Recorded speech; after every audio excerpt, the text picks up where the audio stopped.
तकरीरें करना एक अलग बात है। आपको खुश करने के लिए सरे मिंबर वो ख्वाबों के महल तामीर करते हैं, इलाजे गम नहीं करते, फकत तकरीर करते हैं।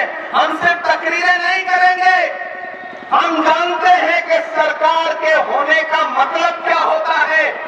हम एक एमपी चुनने और हराने के खेल से आगे बढ़ करके सरकार बनाने और बिगाड़ने के खेल में लगे हुए हैं, उसमें हमारा साथ दो। क्योंकि कोई कितना भी पार्लियामेंट में अगर सरकार नहीं चाहेगी, सरकार अपने मिजाज की नहीं होगी, तो कांग्रेस पार्टी ने यूपीए ने दिया था किशनगंज का सेंटर, 10 साल हो गए। जब भी सरकार के सामने जाके दामन फैलाओ तो हंस के मुंह फेर लेती है सरकार, क्योंकि वो आपको पढ़ता लिखता नहीं देखना चाहती। मेरे भाई, ये जो सरकार नए नए कानून लेकर के आ रही है, अगर ये कानून भी चाहते हो कि रुके तो कैसे रुकेंगे? एक एमपी से रुक जाएंगे, 2 एमपी से रुक जाएंगे, 3 एमपी से रुक जाएंगे? नहीं, तब रुकेंगे सरकार बदलेगी, तब रुकेंगे जब राज्यसभा में भी बहुमत होगा, तब रुकेंगे जब दिल्ली की गद्दी पे इंडिया अलायंस का प्रधानमंत्री बैठा होगा, तब इस तरह के मसले पेश ही नहीं आएंगे। इसलिए अपने दिमाग को खोलिए, अपनी आंखों के पर्दे हटाइए, अपने दिलों में जो थोड़ी बहुत इधर उधर की कोई खटास हो उसको किनारे करिए, क्योंकि जब मकसद बड़ा होता है तो छोटी छोटी चीजें नजरअंदाज की जाती हैं या नहीं की जाती? छोटी छोटी चीजें नजरअंदाज की जाती है। ये सड़क नाली का इलेक्शन नहीं है, ये हिंदुस्तान के कानून बनाने का इलेक्शन है, आईन का इलेक्शन है, जमहूरियत का इलेक्शन है। ये सरपंच और मुखिया का इलेक्शन नहीं है, इस बात को अपने जहन में बिठा लीजिए। मेरे भाई, आप बेहद तकती दोपहरी में बैठे हैं, सिर्फ भाषण सुनाऊंगा तो आप कहेंगे कि देखो जब से सांसद हो गया तब से शायरी वारी नहीं सुनाता है, खाली भाषण सुना के चला जाता है। ऐसा नहीं करूंगा, मैं आपको शायरी भी सुनाऊंगा, लेकिन थोड़ी संजीदा गुफ्तगू करनी थी इसलिए कर रहा हूं। मेरी माएं बहनें यहाँ इकट्ठा हैं, नौजवान साथी इकट्ठा हैं। इस बार पार्टी ने मेरे कंधों पे एक बहुत बड़ी जिम्मेदारी की मुझे मैनिफेस्टो कमेटी का मेंबर बनाया। हमने पूरे देश में लोगों से जाकर सुझाव मांगे, उसके बाद मैनिफेस्टो बना जिसका नाम रखा गया है न्याय पत्र। कांग्रेस का मैनिफेस्टो है। अब उस मैनिफेस्टो में जो लिखा है वो सुनो, जिसकी वजह से नरेंद्र मोदी जी बहुत परेशान है। मैनिफेस्टो को कोस रहे हैं अपने हर भाषण में। जानते हैं उस मैनिफेस्टो में क्या लिखा? उस मैनिफेस्टो में लिखा है कि जैसे ही हमारी सरकार बनेगी, हम एक बार में 30 लाख नौकरियां नौजवानों को देंगे। ये कांग्रेस पार्टी के घोषणा पत्र में लिखा है। और लिखा है कि वो 25 साल तक के नौजवान जो डिप्लोमा लेके घूम रहे हैं, उनके पास बेचारों की नौकरी नहीं है। हम यहाँ तो उसका शिकार है ना, पढ़ लिख के भी नौकरी नहीं मिल रही है। तो कांग्रेस पार्टी कह रही है कि ऐसे नौजवानों को 1 लाख रुपए का बेरोजगारी भत्ता दिया जाएगा सरकार बनते ही। और तो और सबसे जरूरी एक बात लिखी हुई है उसमें, जो वादा है कांग्रेस पार्टी का, मल्लिकार्जुन खड़गे जी का, सोनिया जी का, राहुल जी का। माएं बहनें सुनिए आप लोग, कांग्रेस पार्टी कह रही है कि जैसे ही हमारी सरकार बनेगी, हर गरीब औरत के खाते में, जो परिवार की गरीब औरत होगी उसके खाते में तुरंत 1 लाख रुपए डायरेक्ट अकाउंट में दिया जाएगा। हर परिवार से एक औरत, जो उस परिवार की मुखिया होगी, 1 लाख रुपए अकाउंट में डायरेक्ट। कितनी बड़ी बात कह रही है कांग्रेस पार्टी। कांग्रेस पार्टी ये नहीं कह रही कि औरत हिंदू हो, मुसलमान हो, सिख हो, ईसाई हो। वो कह रही है कि वो भारत की नागरिक हो, परिवार की मुखिया हो, गरीब हो, 1 लाख रुपए उसके अकाउंट में डायरेक्ट दिया जाएगा। एक तरफ वही हिंदू मुस्लिम की राजनीति, एक तरफ उनकी वही तकरीरें जिसमें नफरत की बातें, और एक तरफ राहुल गांधी की मोहब्बत की दुकान, जिसका नारा है कि हम नफरत के बाजार में मोहब्बत की दुकान खोल रहे हैं। तो मुद्दों पे लड़िए इस इलेक्शन को, मुद्दों पे लड़िए इस इलेक्शन को। लड़ाई राहुल गांधी को जिताने की है, कांग्रेस पार्टी की सरकार बनाने की है। और जो यहाँ आरजेडी के कार्यकर्ता हैं, मैं उनसे भी कहना चाहता हूं, साथियों, भारतीय जनता पार्टी की सरकार लालू जी के खिलाफ, तेजस्वी जी के खिलाफ, गीता जी के खिलाफ आएगी। हेमंत सोरेन को जेल भेज दिया, अरविंद केजरीवाल को जेल भेज दिया।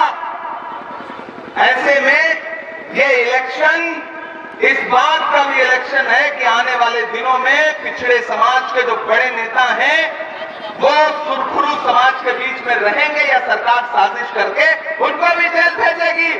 इसलिए भी ये इलेक्शन बहुत अहम है। अपने घरों के बाहर एक एक वोट लेकर के निकलिए, ये सोच करके मत किसी का चेहरा मत देखिए।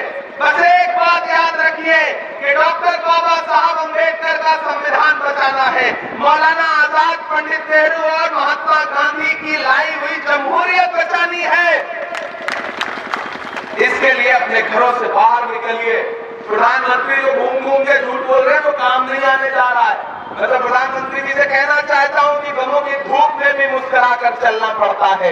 ये दुनिया है, यहाँ चेहरा सजा कर चलना पड़ता है। तुम्हारा कद मेरे कद से बहुत ऊंचा सही, लेकिन चढ़ाई पर कमर सबको झुका कर चलना पड़ता है। तो घरों के बाहर निकलिए। जमहूरियत में, लोकतंत्र में चीख चिल्ला करके बदले नहीं लिए जाते। ईवीएम में की बटन दबाने की जो ताकत है, वोट देने की जो ताकत है, उससे सरकार से बदला लिया जाता है, उससे सरकार का फैसला किया जाता है। आखिर में कहानी सुनाता हूं आपको कि महान बादशाह सिकंदर ने यूनान फतेह किया। फतेह करने के बाद वो जीत का जश्न मनाने के लिए शहर की सड़कों पर निकला तो उसने देखा कि पूरा शहर जश्न मना रहा है, लेकिन एक आदमी सड़क के किनारे पेड़ के नीचे एक चादर तान के सो रहा है। सिकंदर को गुस्सा आया। सिकंदर अपने घोड़े से उतरा, उस सोते हुए इंसान के पास गया और उसे जोर की एक लात मार के कहा कि क्यों रे फकीर, सिकंदर ने शहर फतेह कर लिया, लोग जश्न मना रहे हैं और तू सो रहा है। तो शख्स ने उम्मीदी आंखों से सिकंदर की तरफ देखा और देख करके कहा कि शहर फतेह करना बादशाहों का काम है, लेकिन लात मारना तो गधे का काम है। क्या खुदा की कायनात में इंसानों की इतनी बड़ी कमी हो गई है जो उसने बादशाहत एक गधे के हाथ में सौंप दी जो लात मार रहा है?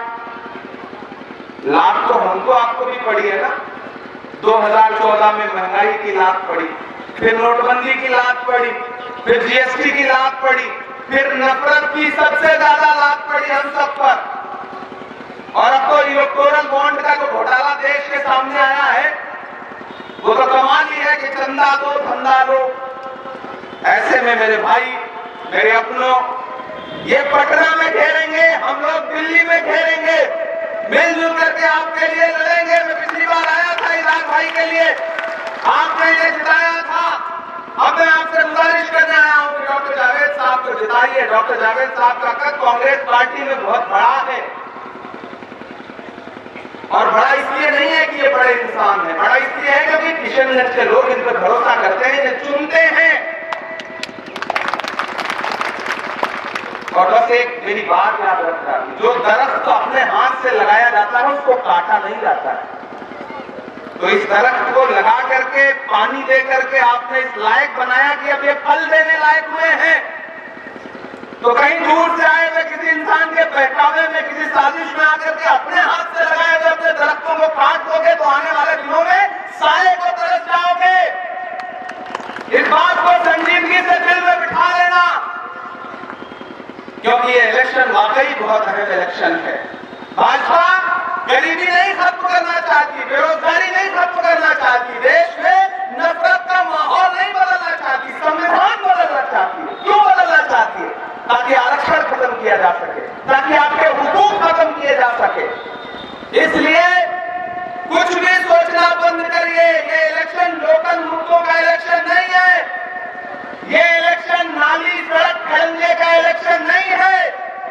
ये इलेक्शन सिर्फ एक मकसद का है कि एक तरफ नफरत छोड़ो भारत जोड़ो का नारा लगाने वाला खड़ा है और एक तरफ वो प्रधानमंत्री जी खड़े हैं जिनके भाषण सुन लीजिए तो आपको लगेगा कि प्रधानमंत्री जैसे पद पर बैठा हुआ इंसान ऐसी बातें कैसे कर सकता है। वो तो पार्लियामेंट में कभी कभी भावुक भी हो जाते हैं। अदाकार बहुत कमाल के हैं, वो क्या एक्टिंग करते हैं साहब मोदी जी। अमिताभ बच्चन खेले उनके आगे। एक दिन वो पार्लियामेंट में जब भावुक हुए तो उससे मीडिया के साथी ने कहा कि इमरान साहब आज तो प्रधानमंत्री जी बिल्कुल रुआंसा हो गए थे रोहित वेमुला के मुद्दे पर, आप क्या कहेंगे? तो मैंने कहा भाई मैं तो शायर हूं, मुझे तो एक शेर याद आया है कि वो अब तिजारती पहलू निकाल लेता है। मैं कुछ कहूं तो तराजू निकाल लेता है। मैं इसलिए भी तेरे फन की कदर करता हूं, तू झूठ बोल के आंसू निकाल लेता है। वो कलाकार आदमी तो है, लेकिन 10 साल बहुत एक्टिंग खेल लिया देश ने भाई। अब मुक्ति दीजिए, अब ले आइए उस इंसान को जिसका नाम राहुल गांधी है, जो अपने उसूलों पर डटा है। पिछले लगातार 10 सालों में आपके मुद्दों पर लड़ रहा है, आपकी महंगाई के खिलाफ लड़ रहा है, मणिपुर के लिए लड़ रहा है, आपकी बेरोजगारी के खिलाफ लड़ रहा है, आपके जेन्युइन मुद्दों पर लड़ रहा है। और ये जो साहब आए तो उनसे सवाल पूछिएगा कि कहां सोया है चौकी।